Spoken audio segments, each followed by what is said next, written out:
Perezida wa Repubulika Iharanira Demokarasi ya Kongo Felix Tshisekedi akomeje gukora ibishoboka byose mu kongerera imbaraga umubano we n'abajenosideri b'Abanyarwanda kugira ngo bifatanye gushoza intambara ku Rwanda. Umwaka ushize Tshisekedi yeruye ko azafasha mu buryo bwose bushoboka uwo ari we wese ushaka gukuraho leta y'u Rwanda iyobowe na Perezida Paul Kagame.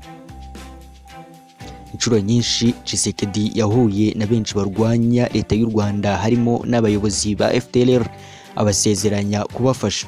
Ubu ari gusohoza isezerano yabahaye. Inyandiko y'ibanga yo kwa 26 Nyakanga yashyizweho umukono n'umuyobozi w'ibiro bya Tshisekedi ni ikimenyetso cy'uko Tshisekedi amaze igihe mu biganiro na guverinoma ya Niger kugira ngo yohereze muri RDC Abanyarwanda batandatu. Aba Banyarwanda ni abakurikiranwaga n'urukiko mpuzamahanga mpanabyaha rwa Arusha rwashyiriweho u Rwanda. Bamwe muri bo bafunguwe nyuma yo kurangiza igifungo bakatiwe ubwo bahamwaga n'uruhare muri jenoside yakorewe Abatutsi mu 1994 n'abagizwe abere. Aba Banyarwanda ni Sagahutu Innocent, Nzuboneme François Xavier, Mugiraneza Prosper, Nteziryayo Alphonse, Ntagerura André na Zigiranyirazo Protase. Ni abantu bari bakomeye muri leta ya Habyarimana yateguye jenoside. Abantu batifuje ko amazina yabo atangazwa bahamije ko Tshisekedi yohereje mu ibanga intumwa yihariye muri Niger kugira ngo imusabire ko aba Banyarwanda bakoherezwa muri RDC. Umwe muri bo yagize ati kuva muri Nyakanga ibiganiro hagati y'intumwa ya Tshisekedi kaba n'umujyanama we wihariye na leta ya Niger birakomeje kugira ngo aba bantu bazoherezwe.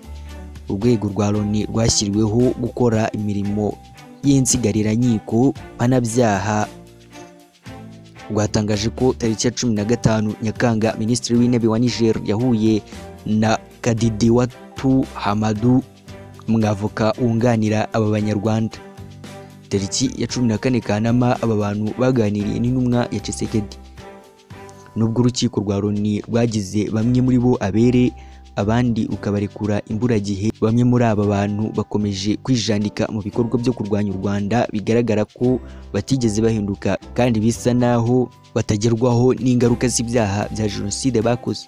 Umugambi wa Tshisekedi mu kwinjiza aba bajenosideri muri FDLR, umutwe w'iterabwoba, ubu ukaba ukorana n'ingabo za FARDC. Bizeye ko bazakuraho leta y'u Rwanda kandi nicyo cyifuzo abajenosideri bamaranye igihe. Ingengabitekerezo ya jenoside, abajenosideri bakomeje gukwirakwiza n'imvugo z'urwango ku Rwanda bihura na gahunda ya Tshisekedi ushaka kubacumbikira no gukorana nabo kugira ngo bahungabanye u Rwanda. Gusanga FDLR muri RDC ni inzozi Tshisekedi ashaka gufasha aba bantu ukabye.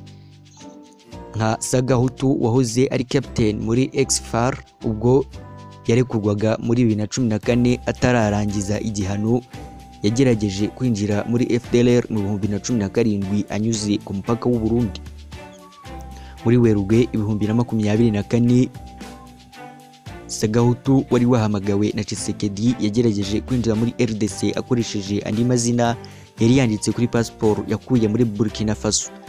Yagombaga kubanza kunyura muri Mali agakomereza muri Tanzania ubundi akinjira muri RDC akayobora uyu mutwe w'abajenosideri. Gusa urugendo rwe rwasubitswe ubwo aya makuru yajyaga ku karubanda. Sagahutu yagaragaye anumvikana mu binyamakuru ahamagarira abantu gukuraho leta y'u Rwanda. Asobanura neza ko afite umugambi wo kwifatanya n'imitwe yitwaje intwaro ishaka guhungabanya u Rwanda. Umugambi wa Tshisekedi wo gukomeza guhuza abajenosideri baturutse ubutabera kugira ngo bongerere imbaraga umutwe wa FDLR werekana intego y'igihe kirekire afite yo gushoza intambara ku Rwanda.